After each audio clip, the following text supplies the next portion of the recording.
뭐 이르면 이번 주라는 가능성도 나오는데 네. 어쨌든 대통령과 이재명 민주당 대표의 이른바 영수회담 뭐 이 네. 영수회담의 용어에 대한 또 시각차도 있긴 하지만 네.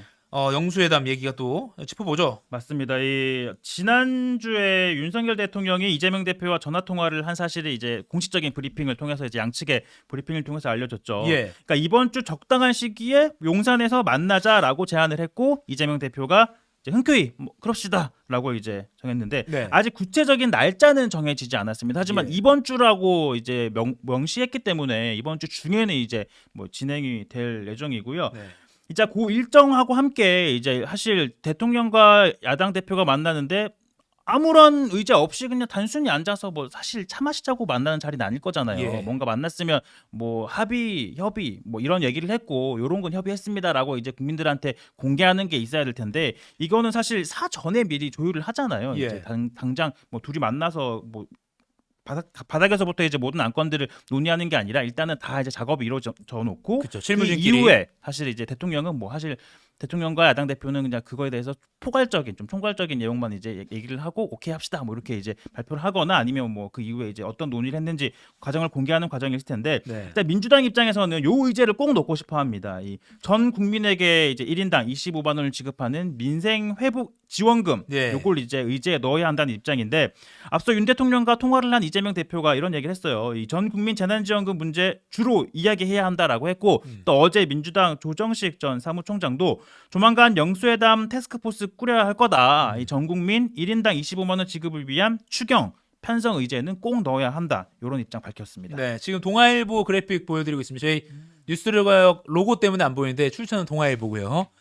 동아일보가 영수회담 예상 의제 관련해서 대통령실과 더불어민주당 입장 잘 정리했는데 말씀하신 대로 1인당 민생회복지원금 25만 원 지급은 사실 민주당의 1번 총선 공약이었기 때문에 네. 그리고 지난번에 대통령이 국무회의 모두 발언에서 이런 퍼주기는 마약과도 같은 이런 말까지 했기 때문에 사실 이게 그 25만 원 요 정책을 그렇죠. 빗댄 거 아니냐 겨냥한 거 아니냐 이런 발언도 있었기 때문에 네. 이번 영수회담에서 25만 원 이걸 어떻게 일단 실무진에서 어떻게 조율할지 그래서 그걸 안건을 올리기는 올릴지 민생이라는 차원에서 보면 또 대통령도 그냥 뭐 안 해줄 것 같긴 않고 뭐 이렇게 네. 뭔가 뭐 유화 제스처로 또 가져갈 수 있다 이런 여러 가지 예측이 나오기 때문에 이르면 오늘 양측이 만납니다 실무진들이 네. 그래서 그것도 지켜봐야 될 것 같기도 근데 저 하고요. 안건 저 이슈 자체가 이재명 대표가 주도적으로 출근 얘기했던 공약이긴 하잖아요. 예. 총선 공약이기도 했고 그러다 보면 이제 대통령으로서는 방금 이갈 기자 말한 것처럼 뭔가 민생 관련된 문제이기 때문에 대통령으로서도 좀 흔쾌히 수락할 수도 있다고 가정을 한다면 네. 어쨌든 저 이슈 자체는 이재명 대표가 주도해 왔던기 때문에 그 공이 사실은 야당 대표한테 좀 갈 수밖에 없는 네. 상황이긴 하죠. 이제 그거를 어떻게 정무적으로 판단을 할지 좀 주목이 됩니다. 사실 총선 민심에서 어떤 협치를 해라라는 게 그 표심의 무서운 대통령실과 여당에 대한 그 회초리였다면 그 회초리에 이제 반성해서 만나자고 제안한 건 윤 대통령이기 때문에 이재명 대표 입장에서는 이 정도는 요구할 수 있지 않겠느냐 충분히 그리고 이거를 윤 대통령도 좀 어느 정도는 받아줘야 되는 거 아니냐 이렇게 보는 시각도 있는 것 같아요. 그러니까 이 대표가 일단은 그래 만납시다라고 일종의 수용을 해준 입장이라서 네. 예, 그럼 요런 거 한번 해볼까요? 저희 시청자분들한테 내기? 25만 원 지원금 어떻게 생각하는지 네. 댓글로 좀 달아주시면 한번 끝날 때쯤 한번 또 얘기해볼까요? 네, 1인당 민생회복지원금 25만 원 지급 여러분들 어떻게 생각하시는지 지금 한 1,200분 가까이 접속하고 계신데 네. 한번 의견 주시면 이따가 저희 소개를 좀 해드리도록 하겠습니다.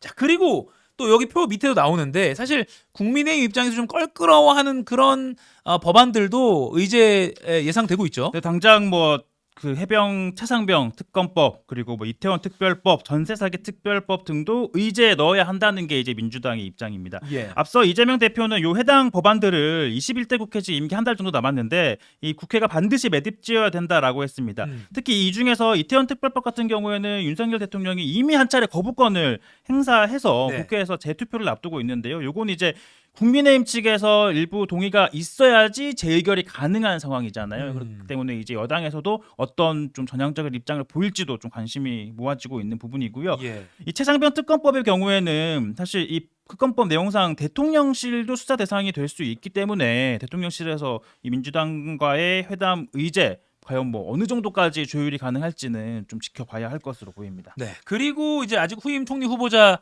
결정이 안 됐습니다. 지난주에 네. 그렇게 검토설만 많이 나왔는데 이에 대해서도 윤 대통령이 이재명 대표에게 조금 일종의 의견을 구할 가능성도 제기되고 있죠. 사실 인사라는 건 정말 발표하기까지는 계속 바뀌고 뭐 고려했다가 바뀌고 하는 거기 때문에 설설설이라고 할 수밖에 없는데 예. 특히 국무총리 같은 경우에는 국회 동의 인준이 필요합니다. 그렇기 때문에 윤 대통령이 언급이 있을 것으로 예상이 되고요.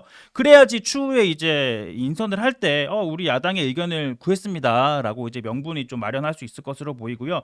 일각에서는 아예 뭐 이렇게 뭐 의견을 묻는 정도가 아니라 이재명 대표한테 그럼 총리 추천해 주십시오. 이렇게 또 제안을 할 가능성도 배제할 수 없습니다. 당장 그렇게 되면 뭐 인사청문회 부담 덜 수 있고 또 여소야대, 뭐 여소 거야라고 하죠. 뭐 그런 상황에서 양측의 신뢰 분위기, 협치 분위기도 좀 조성할 수 있을 것으로 보입니다. 총리를 추천해달라고 한다면 그건 또 굉장히 큰 뉴스가 되겠네요. 그렇죠. 사실상의 어떤 뭐 연정 수준까지는 아니더라도 그래도 행정의 어떤 그 총리를 야당 대표에게 맡긴다라고 하는 것은 사실 또 지켜봐야 될것 지금 막 같습니다. 야당 인사들이 거론되는 몇몇 인사들이 있었잖아요. 네. 뭐 박영선 전 장관도 있고 김부겸 전 총리도 있는데 지금은 이제 야당의 그런 의사를 먼저 물어본 게 아니라 여권 내에서 그런 얘기가 나오다 보니까 야당에서는 빼내기 아니냐, 뭐 아니면 야권 갈라치기 인사들 아니냐. 빼내기 아니냐라는 당장 그런 반응이 나오니까 네. 먼저 이렇게 한번 제안을 해보는 것도 뭐 큰 그렇죠. 합상 카드가 되지 않을까 싶습니다. 그러니까 사실 박영선 전 장관 총리 검토설에서 야당이 분노한 포인트 중에 하나가, 그러니까 협치 그 아이디어 자체에 동의하지 않는다기보다는 만약 그 협치를 원했다면 정말 아까 말씀하신 대로 이재명 대표에게 추천을 요구해서 그 인사를 받든지 해야 되는데 그냥 떠보기식으로 일부 대통령실 참모들이 뭐 박영선 장관도 검토되고 있다는 식으로 흘리는 그 모양새 때문에 네. 분노한 거기 때문에 협치 자체가 또 뭐 전혀 이루어지지 않을 카드는 아니다, 이렇게 좀 지금까지 열어놓는 게 맞을 것 같습니다. 자, 지금 많은 분들께서 25만 원 관련해서 의견 올려주고 계신데 최재호 기자가 뭐 지금 댓글 보이면 소개 좀 해주시죠. 일단 볼까요? 거의 일단은 뭐 체리 핑크 빈분 같은 경우는요, 네. 뭐 돈 주면 좋지 않냐 이런 네. 말씀하시고 또 일부 이스토니님은 돈 준다고 하면 감사하다. 다만 공짜 복지는 없다. 사실 결국에는 이런 추경 이런 것도 다 세금으로 이제 충당이 되는 거기 때문에 네. 결국에는 이제 우리의 부담 아니냐 이런 얘기 말씀하시는 거 있고 김호기님은 아니다. 25만 원 현실적으로 도움이 안 된다. 이 나라에 돈만 좀 덜 낸다 이런 표현 써가면서 그러네요. 반대하는 입장도 있고요. CCS님도 마찬가지로 세금 가지고 돈 나눠주는 거 절대 공짜 아니다. 이런 반응 보이시는 분들도 있습니다. 네. 반면 뭐 크마 KMA님은 네. 시중에 다 풀면 그 돈 시중에 풀리면 소상공인들한테 숨통이 트일 거다. 이런 또 찬성 목소리도 있네요. 그러네요. 자, 오늘 아침 뭐 조간 신문들도 이 윤석열 대통령과 이재명 민주당 대표의 회동 이번 주에 이르면 있을 수 있습니다. 이에 대해서 많은 기대와 뭐 제안을 했는데 사설 2개만 딱 보고 넘어가겠습니다. 한겨레 윤 이 첫 회동 국민 위한 정치 복원 계기 삼아야라고 했고요. 늦었지만 윤 대통령이 이 대표를 국정 파트너로 인정한 것은 다행스럽고 바람직한 일을 할 수 있다라고 하면서 어렵게 만나서 이견만 확인하고 돌아선다면 그 또한 국민을 실망시키는 일이다. 그간의 감정적 앙금을 털어내고 신뢰 기반을 쌓아가려면 일회성 이벤트가 아니라 지속적인 대화가 필요하다. 첫 만남에서 큰 성과를 내겠다는 과욕은 금물이다라고 밝히기도 했네요. 그리고 중앙일보 사설 보겠습니다. 비슷합니다. 그러니까 정례화의 첫걸음 되기를이라고 제목을 단 거 보니까 어쨌든 첫 번째가 이벤트성 만남보다는 이런 게 지속돼야 된다라는 취지로 아까 한겨레와 비슷한 그런 입장을 밝혔는데 한국 정치의 핵심 주역인 두 사람이 비로소 얼굴을 맞대는데 동의했으니 만시지탄이지만 정치의 복원이자 협치의 첫걸음이란 점에서 거듭 환영할 일이다라면서 정례화하는 시발점이라고 선언하고 그에 걸맞은 성과를 내야 한다. 그리고 의정 갈등 해결이 무엇보다 가장 시급하다고 의정 갈등 해결을 첫 번째로 내세운 점도 눈에 띄네요. 네. 그 첫 만남은 너무 어려워. 이 노래 있잖아요. 요새 그 아이돌 노래 중에 첫 만남은 너무 있지 않아요? 그렇죠. 요즘 그 리스 약간 그런 거 많이 하잖아요. 그 챌린지. 노래와 함께 이 두 사람의 만남이 또 비춰지지 않을까. 사실 모든 게 다 처음이 어렵죠. 네. 근데 계속 정례화가 되길 바라는 건 뭐 보수 진영 또 진보 진영 언론 할 것 없이 그리고 국민들의 마음일 것 같긴 합니다.